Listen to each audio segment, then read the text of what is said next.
Bueno, estamos acá con mis compañeros, Agustín Naranjo, Camila Duarte y yo, Agustín Herrera. Queríamos empezar hablando sobre uno de los textos que leímos, de una de las partes de Rancière.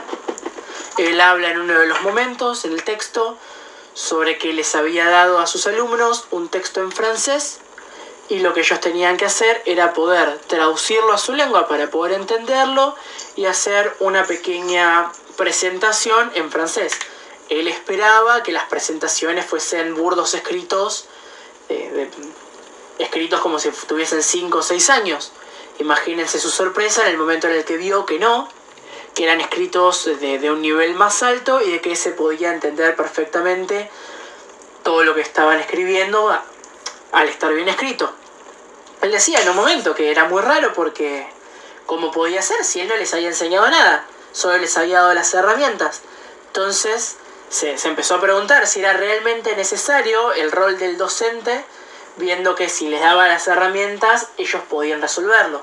Esto se ve también en la película El Lector, donde la chica, cuando estaba encarcelada, empieza a comunicarse con el otro chico cuyo nombre no recuerdo, mientras que el chico le iba mandando cassettes. En eso ella puede empezar a escucharlos y de manera lenta aprender a tanto escribir como a leer, y durante los años en los que se van mandando cassettes logra empezar a poder mandarle cartas al chico para que se puedan comunicar.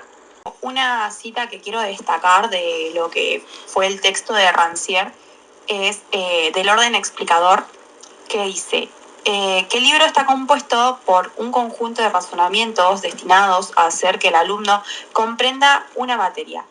Pero entonces aparece el maestro que toma la palabra para explicar el libro. Construye un conjunto de razonamientos para explicar el conjunto de razonamiento que constituye el libro. Pero ¿por qué el libro necesita de tal ayuda?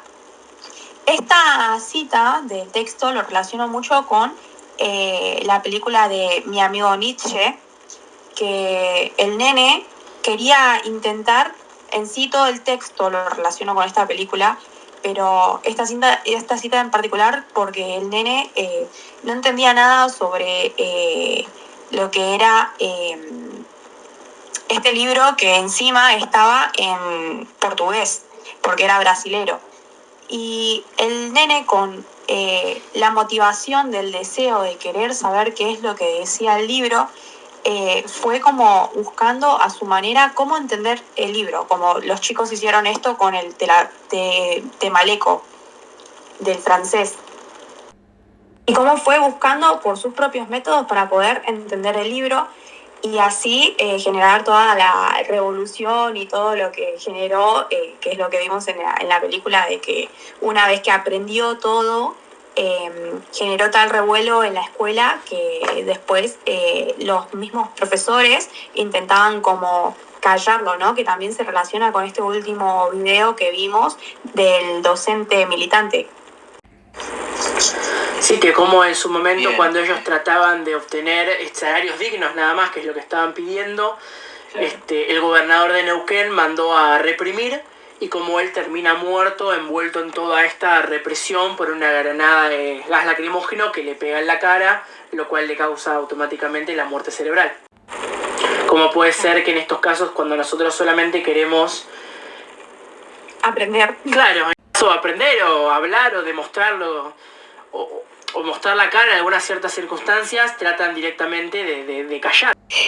Esto también lo relaciona mucho con los últimos videos que vimos, el de La escuela mata la creatividad, Programar para aprender sin límites y Zombies en la escuela, que son de las charlas TED, que básicamente lo que planteaban es que se necesita como reestructurar el sistema educativo, porque ya como que las materias que se daban o que se dan, que están en la cima, como matemática, lengua, son como las que prevalecen y como que quedaron obsoletas, porque estas materias surgen de la revolución industrial y son estas que servían como para trabajar, para la producción, el dinero, y dejan de lado las materias que motivan a la creatividad como danza, arte, y que nos ayudan también a otras cosas en la vida. Yo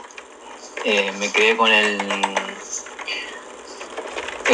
método de igualdad y de la voluntad de Carlos de Fuentealba, Sí. Que habla más que nada sobre un profe que lo tenían como un maestro, no sé cómo, no me sale la palabra, que rompe ese método de explicador y embrutecimiento. Sí. El profe rompe con el método de explicador y el embrutecimiento porque piensa que los alumnos son inteligentes y que son iguales que los profes. Hablaba mucho esto de que no existía una sola inteligencia, que todos teníamos una inteligencia igual, aunque sea de base, y que esto se iba puliendo con todos los estudios, con todo este tipo de cuestiones. Que también en un momento hablamos sobre que si realmente se requiere al docente para el aprendizaje, creo yo que él mismo facilita cierto tipo de aprendizaje, pero evita otro cierto tipo. Como por ejemplo, claro, si nosotros no nos dejan las cosas servidas, tenemos que esforzarnos más. Y como decía el texto, lo que nosotros nos esforzamos en aprender por nuestra cuenta son las cosas que más se aprenden y menos se terminan olvidando. Sí, también los que se aprende mejor es lo que se adquiere de forma natural y sin necesidad de una explicación. Por ejemplo, lo que es la lengua materna.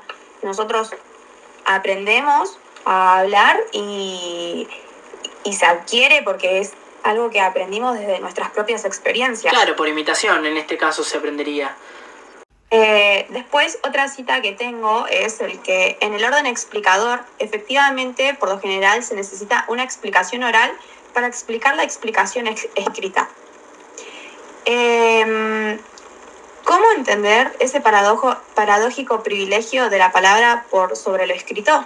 Yo sobre esto lo que destaqué es que se le da más valor a lo que dice el maestro sobre lo que ya dice en el texto. Que es a lo mismo que íbamos también de que ¿para qué poner a un profesor que te explique lo que ya dice en el libro, no? Como la anécdota que el profe cuenta, que en uno de los momentos había mandado un texto de Sócrates y después un escrito explicando ese mismo texto que ya habían mandado. Que una alumna le va y le pregunta, profe, ¿usted piensa que yo soy pelotuda? O sea, si ya claro, me mandó el texto, lo leí, lo entendí, no necesito un texto explicándome el texto. Pero bueno, tratando de cerrar un poco esto como conclusión, también estuvimos viendo mucho ese tema de que no se requiere siempre un docente para el aprendizaje, ¿o no? Todo lo que relacionamos es básicamente de que todo nace a partir del deseo y la voluntad que pone cada uno para poder aprender.